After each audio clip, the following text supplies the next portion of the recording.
Good day, everybody, and welcome to another edition of the Military and Foreign Affairs Network. I am your host, the voice of reason. Today is day 146 of the ongoing war between the Russian Federation and the forces of Ukraine. Today we have a better idea, especially in the eastern area of the conflict zone, specifically along the Sloviansk, Kramatorsk to Bakhmut frontal zone. It would appear that Russian forces are looking to at first capture the town of Bakhmut before moving on to Sloviansk. It would appear that Russian forces are consolidating control just to the south, southeast, and south of the town of Bakhmut in preparations for what could be a fairly significant offensive to take control of that town. Obviously, we have heard reports that the Russians would in all probability look to take control of Seversk. We do know there is significant Ukrainian forces running from Sloviansk along the southern, or what we define as the western bank of the Donets River, towards defensive positions around Seversk. The strategy of Russian forces may in fact look to, at first, seize control of Bakhmut and then start to approach both Kramatorsk and Sloviansk from the south at the same time of a renewed offensive in the northwest, south of Izum, to circumvent Sloviansk and Kramatorsk from that direction as well. Thus, the Russians could be anticipating to trap large contingents of Ukrainian forces in another pocket.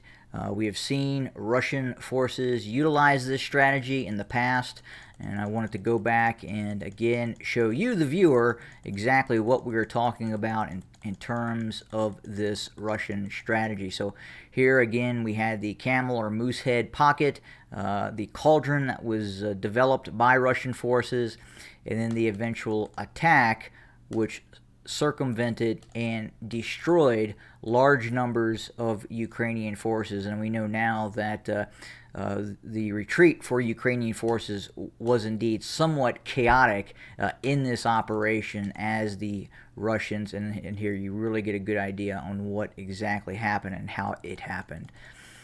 But could we be in the process of seeing another cauldron being created by Russian forces, specifically running from Sloviansk to Seversk and Kramatorsk, and then eventually what you would have is another defensive salient, in all probability running along this direction here, down to about just to the north of Bakhmut, running towards Kramatorsk.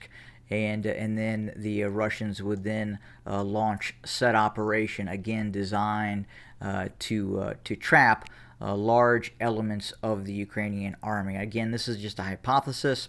We are seeing that Russian forces right now seem to be positioning themselves for an attack on Bakhmut, while continuing more limited operations towards Sloviansk as well. In other areas, we continue now to hear about a reported buildup of Ukrainian forces, to include Ukrainians deploying pontoon bridges in the vicinity of northeast of Mykolaiv, in the direction of what could be an eventual offensive by Ukrainian forces towards Kherson, in this large footprint right now that the Russians control west of the Dnieper River. Again, I've talked about this in depth. I think it's going to be very, very challenging for Ukrainian forces to mount the size and scale of offensive that would be required to besiege Kherson. Now, obviously, it is possible.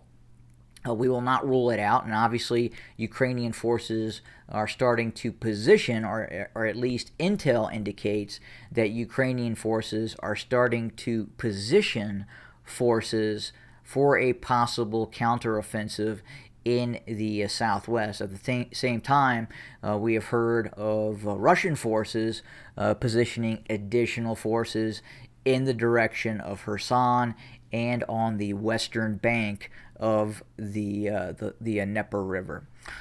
But nothing has really started yet in terms of this reported large-scale Ukrainian offensive.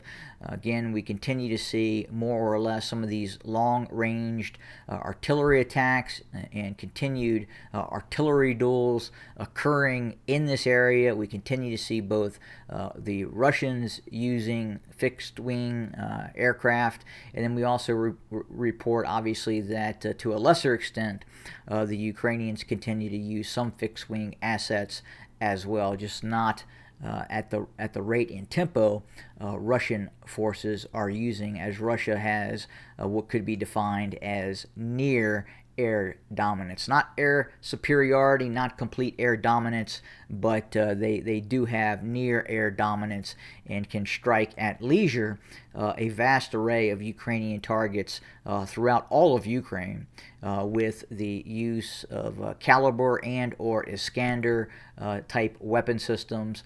And then obviously closer to the frontal zone, Russian forces are very active in the use of both multiple launch rocket systems and Su-25, Su-24, Su-34, Kh-52s, K-52, and Mi-28, 2430 Hind and Havoc type helicopter assets as well.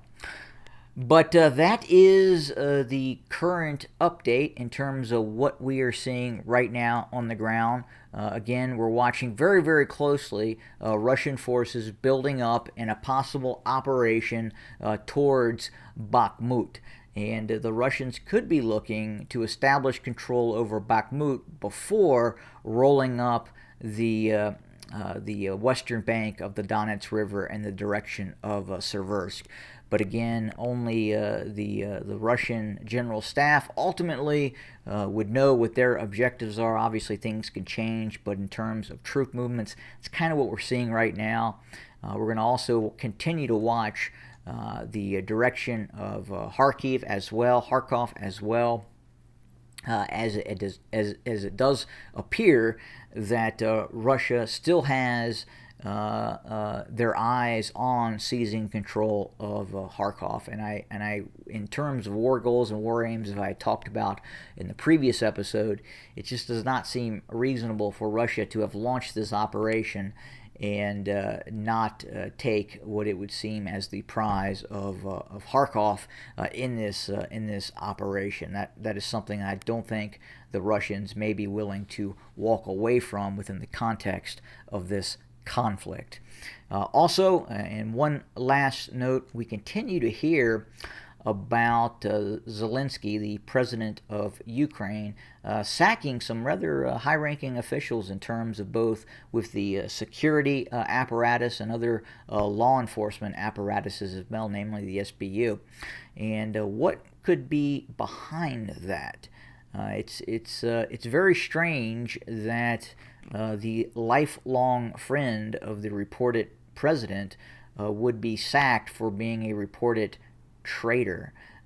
Is there something going on internally? Is the Ukrainian president looking to enhance his grip on power through means of possibly sacking political opponents and those that may be at some point opposed to him? It's very interesting to see what's happening right now. Obviously, we do know that the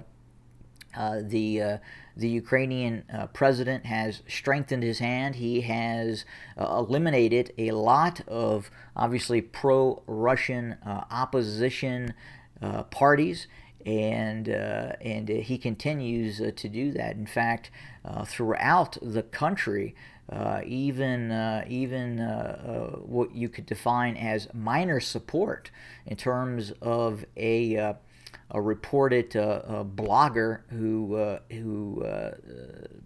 had shown his support for Russian forces. was arrested and interrogated by Ukrainian security forces. So, with war comes some fairly nefarious goings-ons occurs.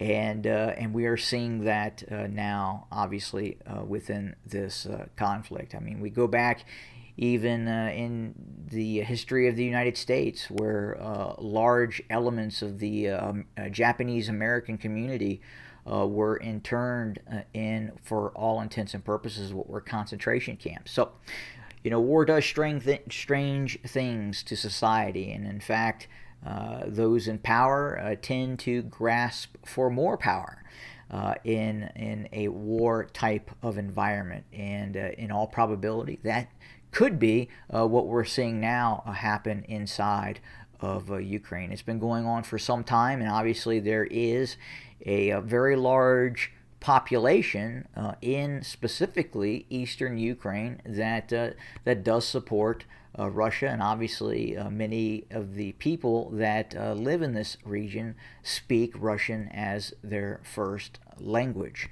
And as a matter of fact, that goes for Ukraine really kind of all across the board, unless you go to the far west of the country. Russia had been the dominant language for quite some time. But again, it kind of harkens back to elements of this conflict having the appearance of more of a civil war than a somewhat what you would define as a military invasion by Russia, which is what it was.